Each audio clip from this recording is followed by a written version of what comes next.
They come off as one of the coolest looking wagons around. Shooting brakes. Yeah, they're cool. And if you've never seen one, you really need to. Because if you're one of those people that just think, station wagons are so outdated and so like 1960s and 70s, then you haven't seen a shooting brake. Essentially, a saloon version of a station wagon. The shooting brake is a lot more than what you really think it is. It's cool. It's great. And it's versatile. And a lot of companies out there have considered bringing even some of their best sports cars into the shooting brake world. Today, it seems like a lot of car companies are starting to see the cool side of the wagon industry as the shooting brake is making its way back. So today, sit back and listen to AutoLooks as we take a look at the shooting brake wagon.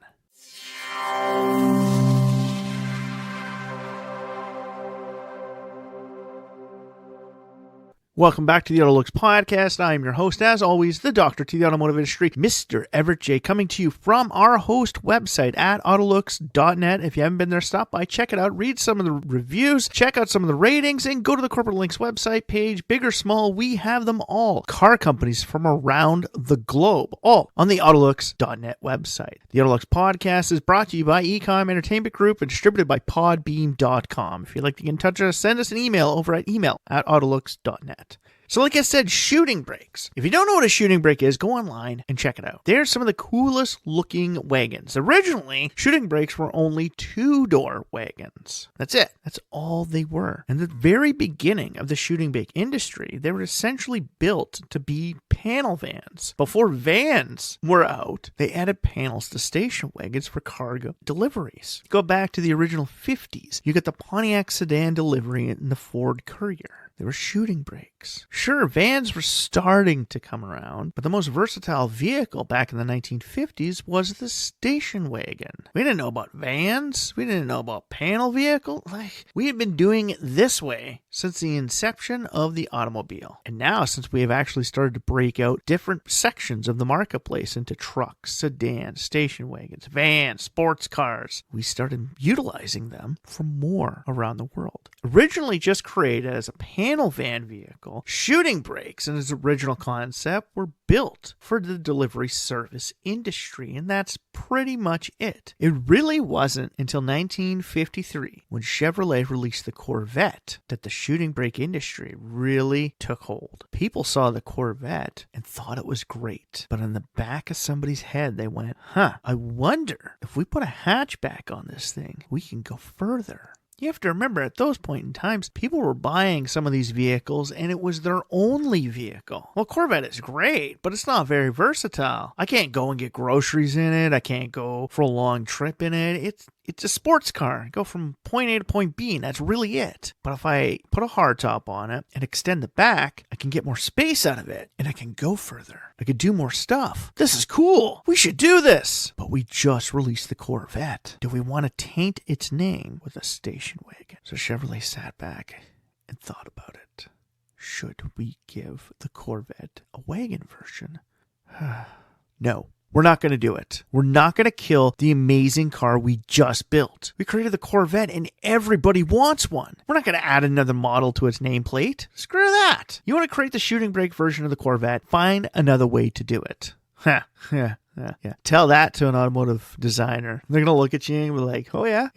Watch this. Along shows up the Chevrolet Nomad, built off of the original concept platform of the Corvette shooting brake. Yes. If you go back and look at the concept for a Corvette shooting brake, you'll see a lot of similarities between it and the Nomad. They changed the front end to more of the Bel Air so that there wouldn't be confusion between the Nomad and the Corvette. People wouldn't think, it's just a more versatile Corvette. But they built the Nomad for the consumers of the Corvette. A two-door station wagon. This is long before the days of hatchbacks. So back then, this was a shooting brake. And from that day forward, this was a market that was going to grow and become bigger. And eventually, somebody was going to utilize it for the greater good. Well, General Motors and Ford kept utilizing it. You get the Pontiac Safari, and even you look at the Mercury Voyageur. Yeah, Mercury used the Voyageur name before Plymouth. Really wasn't until the 60s that people started looking at the shooting brake for sports cars. Ferrari had released the Daytona, and a rich businessman came up to them and said, I love my Daytona, but I want more space. Ferrari said, what do you mean you want more space? He's like, I want to be able to store more stuff in it. Like, me and my friends go,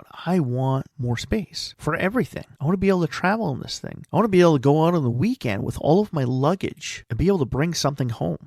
Ferrari kind of laughed at the idea, but it got them thinking. And these automotive engineers said, how can we give this thing more space? And one of them remembered the Corvette. It said Chevrolet thought of doing this with the Corvette. Essentially just putting a hatchback, like a wagon style, on it. Why don't we try that? Well, they did, and they built one. The Ferrari 330 GT 2+2 shooting brake. Yeah. It may have been a custom coach build project by Vignali, but it was a Ferrari shooting brake. One of the very first dedicated large-scale GT cars from Ferrari. Ferrari's always had GT, that's grand touring cruising cars. But this is the first time they had one that was more versatile. Now, Intermechanica tried to do this with the Mustang. They took the Mustang and gave it a shooting brake back. Even Ford considered doing this at one point. Kind of like how Chevrolet looked at the Corvette and said, this is a great thing. Let's make as much money off of it as possible. And Ford thought of that. But again, they thought smart, and they said, we don't want to destroy what we have and what's great. So they didn't do it. They left it alone. But they allowed these coach builders like Vignali and Intermeccanica to do this for custom work people. But not everybody could sit in the shadows forever. Reliant from Great Britain said, you know what? There is a group of people out there that love sports cars and want them to be more versatile. We're going to give the world the Scimitar and the Scimitar GTE. We're going to give the world a dedicated shooting brake. This isn't just a hatchback sports car. This is a shooting brake. This is what the world needs. We need a versatile sports car. Something that's easy to bring stuff in and out of. Let's do it. And they did it. Eventually, Ferrari would follow up again with the 365 GBB Daytona shooting brake.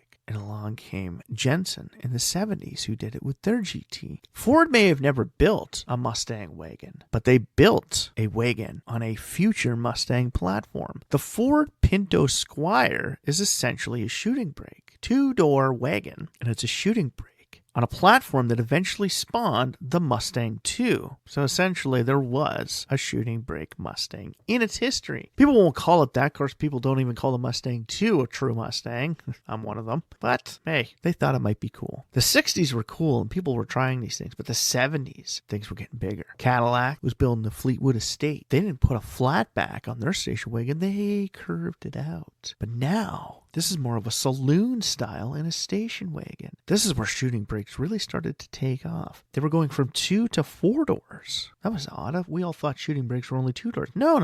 It all has to do with its profile. And Cadillac was doing this with its coupe profile at the Fleetwood Estate. Ford again would look at this for the Mustang II concept. Now, it's kind of funny because they actually built a Ford Mustang station wagon, and they really didn't need to because they had the Ford Pinto Squire. If you go over to the other side of the pond, to Australia, you'll find some pretty cool shooting brakes. They fell in love with them. Where Australia had the Ute, they also had the shooting brakes. They had the Holden Sandman and the Chrysler Drifter. These were dedicated two-door shooting brake style vehicles built for the market and built for consumers who love them. If you watch the original Mad Max movie, he actually has the Holden Sandman. If you see the inside of it, you start to see how the shooting brake in Australia was like the cargo van in North America. People were utilizing these things for traveling and living in. They were amazing. They were cool. It was it. These shooting brakes were the awesome, awe-inspiring camping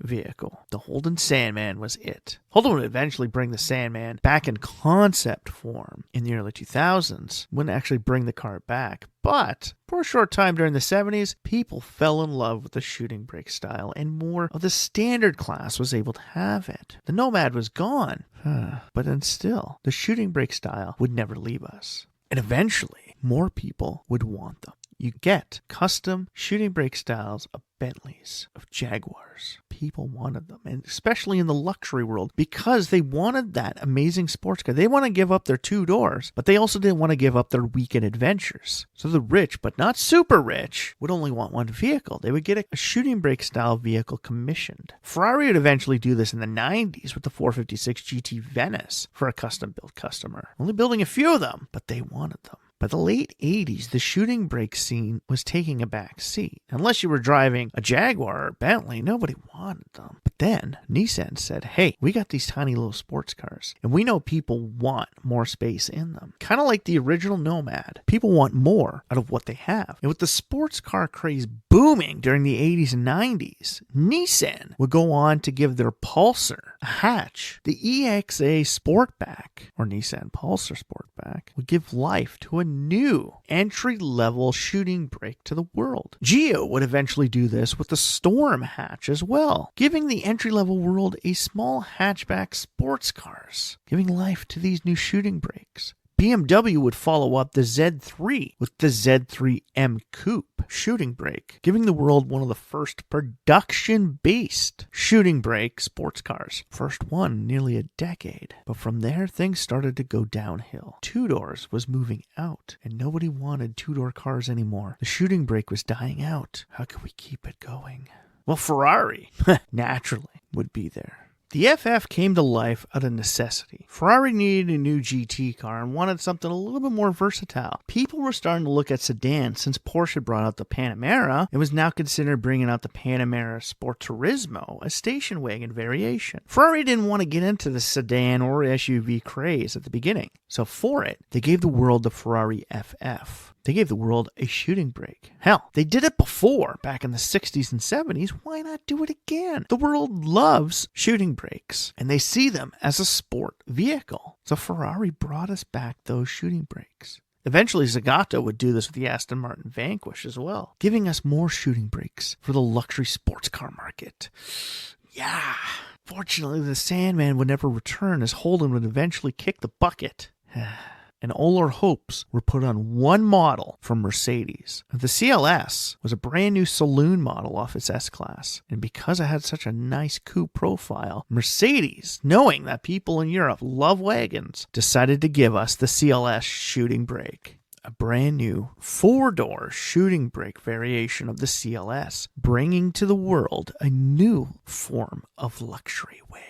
Eventually, others would take notice. Kia would give us the Proceed wagon. The Buick Velite would show up. The Volkswagen Arteon shooting brake. And nowadays, the Zeekr 001 and Genesis G70 shooting brakes. They're back. Sport profiles of the station wagon.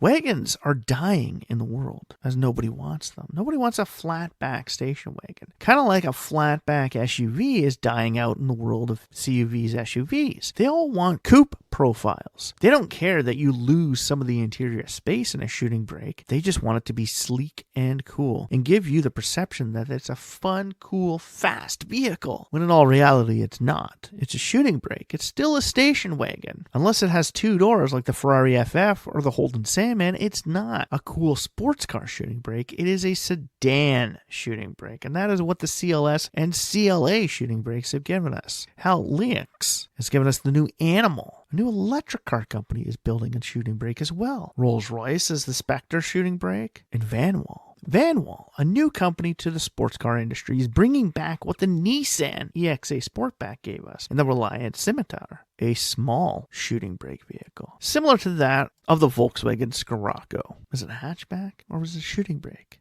It's hard to classify those ones. But the shooting brake, it's the anti-wagon. When the wagon industry started dying out and the van industry was taking it over, it really didn't seem like it would ever survive, and nobody would ever find a way to keep it around. But in all reality, giving it a coupe profile and making it into a shooting brake is one way to save the wagon market. Today, it seems to be the only way you get a station wagon in the world. This is with a shooting brake. A standard wagon model no longer exists. But will somebody keep a two-door shooting brake alive? The Ferrari GT4 Lusso was the last production one around. Unless the Vanwall Vandervelde can really take the market out, shooting brakes may only be for select individuals. Entry level is out of the question for shooting brakes these days, as Volkswagen has pulled the Arteon shooting brake from the market. Today, it only exists in luxury format, but in all sense, it still gives us something to hope for. A fun, fast station wagon. And that's all we really wanted. A shooting brake. from its humble beginnings as a panel van to becoming the last savior of the wagon industry. Tell us, do you think the shooting brake will survive into the future? And can the electric industry keep it alive? Well, the Chinese automotive industry has shown us anything. A lot of their station wagon formats are looking more like a shooting brake and less like a station wagon. So the future of the wagon rests in the arms of the shooting brake.